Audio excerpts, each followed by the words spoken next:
Good morning and welcome. Welcome to Kumu Ola Hou.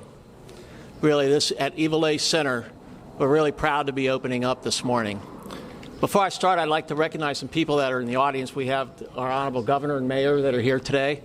We also have our Managing Director, Mike Formby, our Deputy Managing Director, Krishna Jairam, and Joe Campos from the state. All have played roles in making this happen. Iwilei Center really is a piece of building that is in waiting. It represents one of the largest purchases that the city has ever made in its history at $57 million.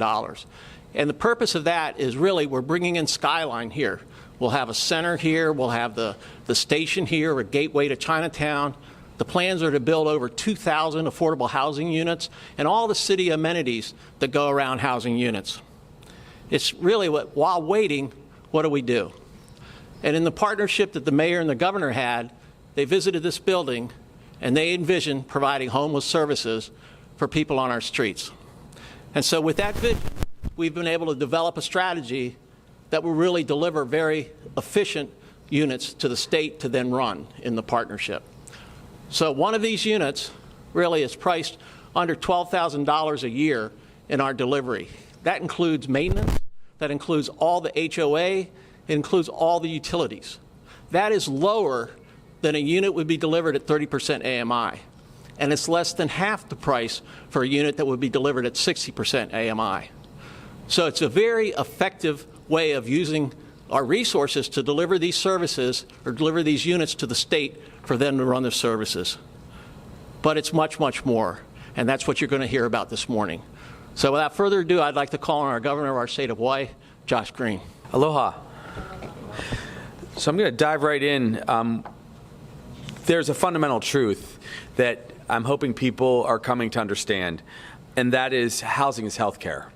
When you provide housing, when you provide a safe space, as Connie was just explaining to me, that this is what that is, a safe space for people. When you provide that shelter and that comfort that you will not be in harm's way on the streets, you can heal. You can avoid going to the hospital. You can avoid the traumas that are around every corner. That's what this is about. And I know it has taken and will continue to take several moments where we're together to explain this, but that's what I want to explain. Now, first and foremost, let me thank Mayor Blangiardi, who is such the incredible leader and partner.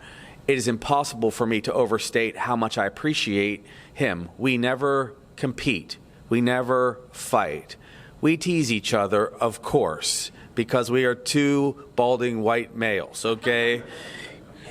All I can say is I love this man because he goes forward and takes bold action like the acquisition of this building, and then just humbly says, State, will you help work with us 100%? And we say in the moment, yes, what can we do? What can we be supportive of? So our teams are fully integrated.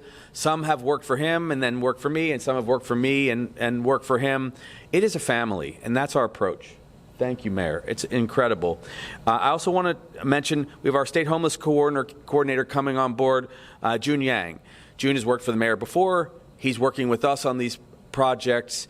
It is very important to know that it is hard work. As everyone knows, this kind of job and this kind of life can sometimes chew you up and spit you out. Because when you're trying to be supportive of people who are facing great challenges in life, it is a 24/7 job. And I hope people understand that well, because every once in a while we get a few bumps in the press and people say, why are people changing out? Try working 24/7 with people who have been affected by addiction, who have been hurt on the street, who have lost their family, who have lost a child, who have self-medicated because life has been so incredibly hard. Try being supportive of those individuals, which is what we want to do, and sometimes you're going to change out a little bit. So I caution those who would not share the real story of how much great work these people do. So thank you for understanding that and thinking about it and asking me about that, because that is a commitment. So today we're announcing and we're coming together to treat trauma in the form of this project. It's Kumu Ola Hou Iwilei Transitional Housing Center, which is dying for an acronym. So the one of you who comes up with a great acronym that expresses how we're caring for people, please give it to us. this is different. We are setting the stage with a full spectrum of opportunities for people and options for people across City and County of Honolulu and the state in many different ways to help people heal and to be safe and to be housed. This one is a little different than, say, a traditional kauhale. This program is predicated on very deep thinking about neuroscience. And what I will share now is what Dr. Kazuma Nakagawa says about chronic homelessness. What it does is it disrupts brain function. Think about being on the street and being in peril 24/7 and having that traumatic challenge. Think of it if you also already perhaps were bipolar or schizophrenic or addicted to methamphetamine or had just traumatic brain injuries from chronic violence. Think about what that does to you if you also don't have anywhere to look that you're safe. What happens is your brain regulation can't deal with the crisis, and then you go into deeper crisis, you spiral out of control, and you end up at the hospital. Or worse, you pass away on the streets. So that's why this is what we refer to as compassionate housing. It is a model based on the neuroscience to help decrease the stresses and to bring people back to some sense of normalcy. So next time someone says, why does it cost $3,000 to help that person each month and $36,000 perhaps a year, and they complain about an electric bill, instead ask the question, what would happen if they were in the state hospital because they were so traumatized they had to be in lockdown at $850 a day or $300,000 a year, or if they took their life in front of a child on their way to school? Think about what those costs and consequences are.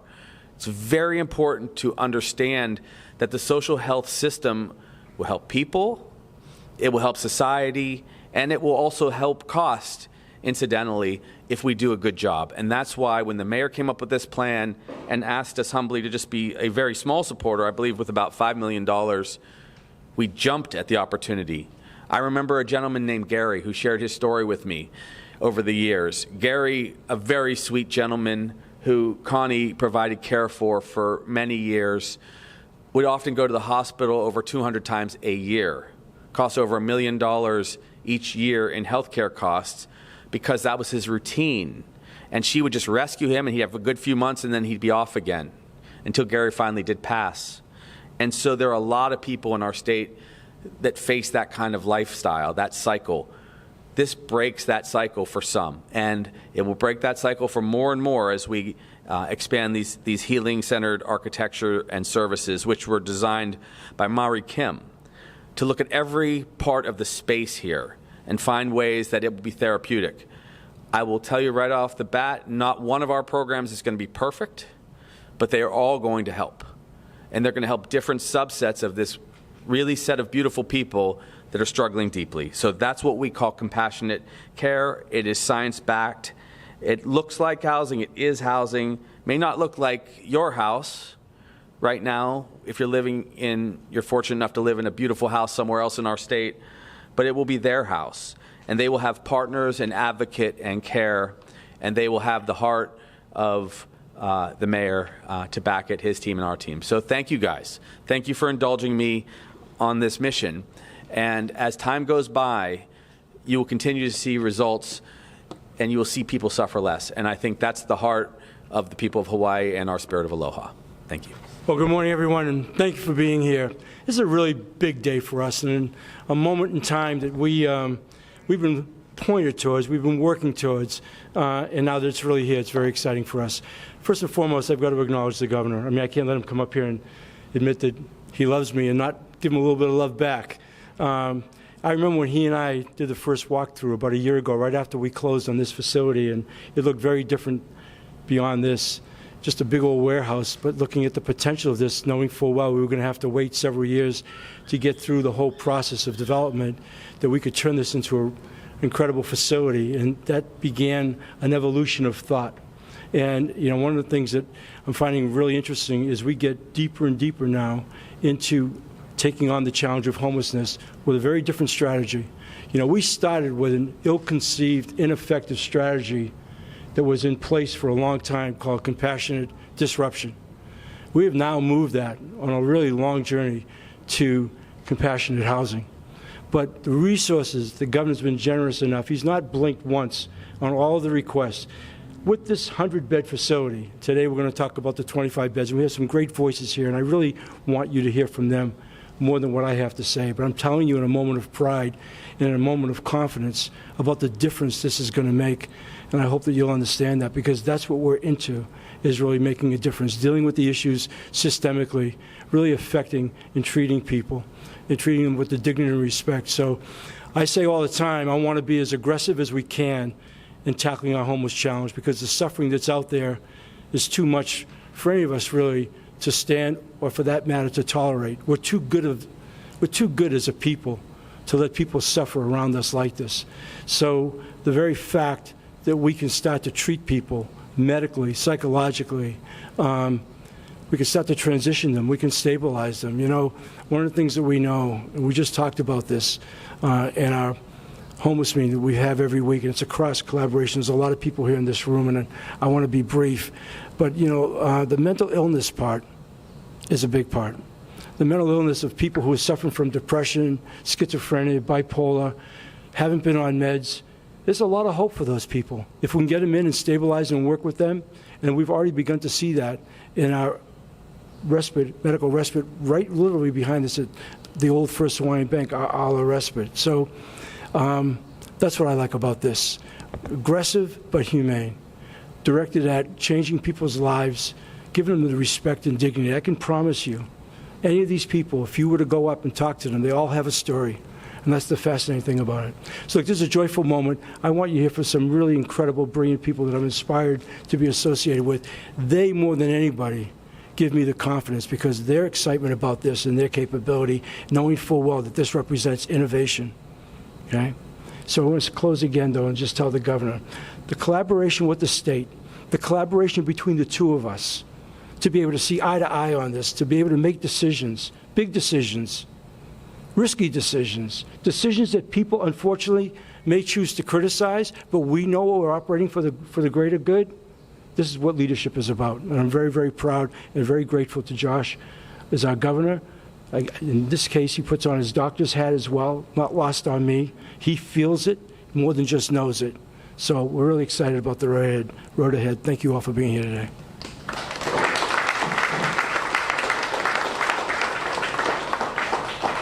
Thank you, Governor. Thank you, Mayor. Very much appreciated. I'd like to introduce somebody to you today. His name's Roy Miyahira, and he's the city's new Director of Homeless Solutions, and he'll be teaming up with Jun Yang in their respective roles in navigating this territory. So, please. Thank you. Yeah. It's great to have Roy on board. So today is the first of 4 cohort shelters that will be focusing on different populations. And as I said before, it really takes beds of many flavors to be able to reach the people that have many different issues that we're trying to address. Also in this facility will be the Home project, which is a medical services that has already been installed in the building and will be able to offer medical services both to the community and to the shelters that are here. So Kumu Ola Hou, which is a blessing today. It's a very special time. This is a very unique project.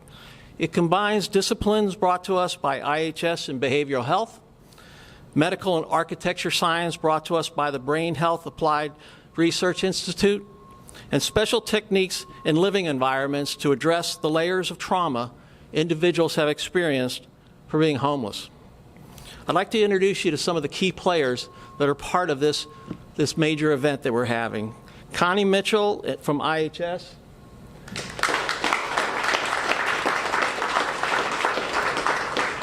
Dr. Greg Payton from the Mental Health Kakua. They run the rest stop across the street, and they'll be running 2 of the cohorts here in the mental discipline area. Dr. Kazuma Nakagawa, our doctor. He's ill today, so he didn't want to come and spread any diseases, but he's been a big part of this planning. Dr. Nakagawa, our doctor, and Ma-Rae Kim, our architect. Ma-Rae? I think afterwards, if you have questions, there'll be very good sources for you to get information. I'd also like to mention Eon Group and Stryker as our partners, and they've kind of put all this together for us and worked with us through what is a very challenging thing to build within a warehouse. Also, Dion Mesa, who's my project leader that I've counted on to make this happen. So I'd like to bring Connie up to, thank you. I'd like to bring Connie up to say a few words, and then we'll be followed by Reverend Cordell Kekoa for our blessing. Connie? Thank you. Aloha kako. You know, when the city and Mari Kim and Dr. Kazuma Nakagawa of Bihari and Anton Karki from the city first approached me about their concept of compassionate housing for this shelter in Iwilei, they thought that they needed to convince me. But you know what? I'm a psychiatric nurse, by training. And so, I really felt like it was a no-brainer for me, that we were going to do this.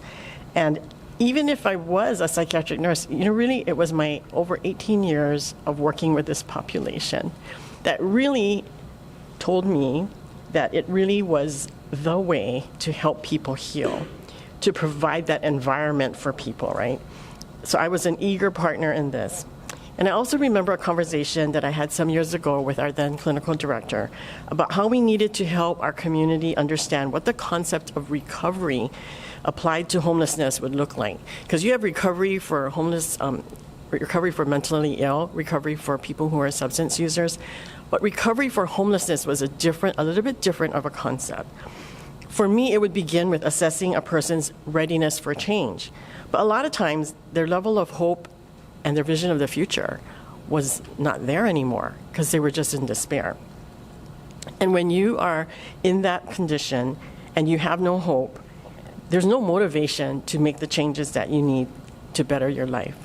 Recovery from homelessness would also mean equipping people with new skills to avoid the same pitfalls that led them into homelessness in the first place, whatever it was. And recovery ultimately involves providing a place, as the governor said, that would remind the person daily that they have a safe place to be. Eventually there's going to be beautiful designs like this that our guests will actually create in this place. So they'll sleep in their rooms, they'll talk story in this place, they'll eat together, they'll learn their faith in this place, and that's what we're going to bring to this. So don't look at us, you look all around this place. Maybe dream of the skies as you look at the sky above us. E ko mako mapula ni piha me ke aloha mahalo yo wai no ko launa puna mai me mako I ke ala o oi ko mako paku ko mako. Kia koa, we bring goodness, go down deep into this aina, in this warehouse. Kia koa, just in this phase one, may your aloha spirit be pono in every single one of these units. Kia koa, it will be for our family members, our friends. May your aloha spirit be pono now and forevermore. We pull this blessing with much aloha.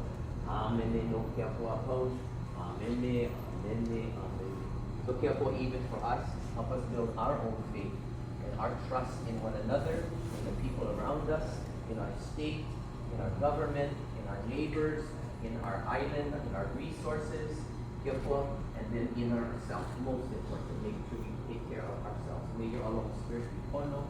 Again, we want healthy people, healthy life, healthy giving. May your aloha spirit be pono now and forevermore. You guys just rub your two hands together. Again, that represents all of us. But that's a special blessing for the world we are faithful for this. Kia koa, may your aloha spirit be pono now and forevermore. Kia koa, again, I think of these little gardens that our families will be able to use.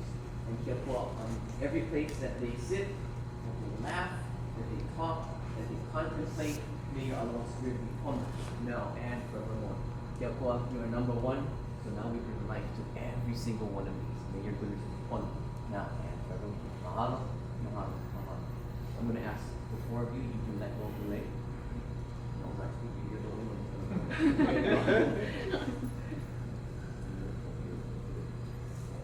And with that, we're going to allow you guys to walk around wherever you'd like, but I would love to give every single one of you a little bit of this water. Connie's going to stay right here with that lei. When you get that water, I would love for you to touch that lei, because that lei will stay in this village. And our folks will understand the blessing that this place was for them, and they are a blessing for our world. So I'd love for you to touch that lei. go wherever you would like, just put your fingerprint.